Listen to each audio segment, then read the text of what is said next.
Jim, I know you weren't in Belgrade in 2010, but when your team looks back on that, is this a bit of looking for revenge? I haven't heard the guys talking about Belgrade at all this week.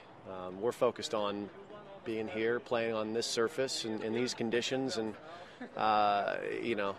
Davis Cup ties, we like to look at them very individually. I mean, obviously you draw on experience and you draw on the positives and you remember the negatives, but it's not been a focal point that I've heard of in the team room at all.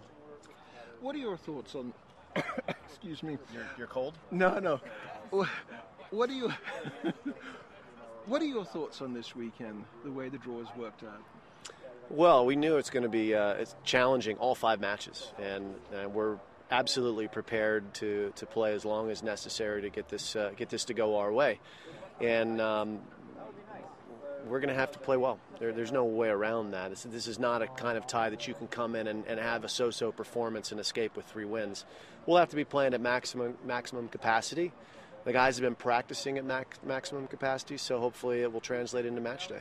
What sort of advice would you be giving John Isner going into that first rubber against Novak Djokovic? You know, John's played Novak. He's beaten him about a year ago in Indian Wells, and you know what the challenge is when you're playing Novak. There are really no weaknesses.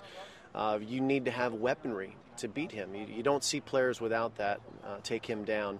We're fortunate that John and Sam both have big weapons in their forehands and their serves, so we're going to have to use those weapons, and we're going to have to defend against whatever he brings, and it will be a great test, the ultimate test right now.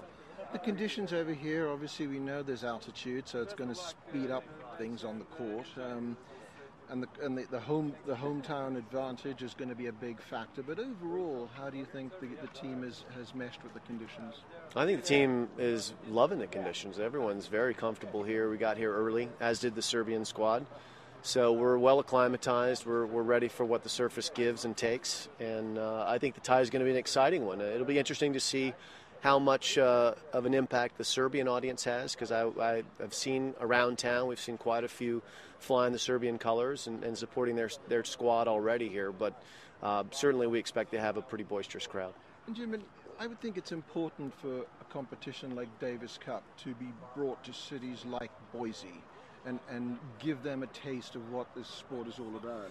Well, in Davis Cup's current format, it gives you the opportunity to do that. And I think it is a luxury for a city like Boise, who doesn't have a professional tennis tournament, doesn't see pro tennis on a regular basis. They have a really good college team, but this is a different level. They get to see the world's best singles player, the best doubles team in the world. It's a really special time, I think, for anyone who's a sports enthusiast in general in this region.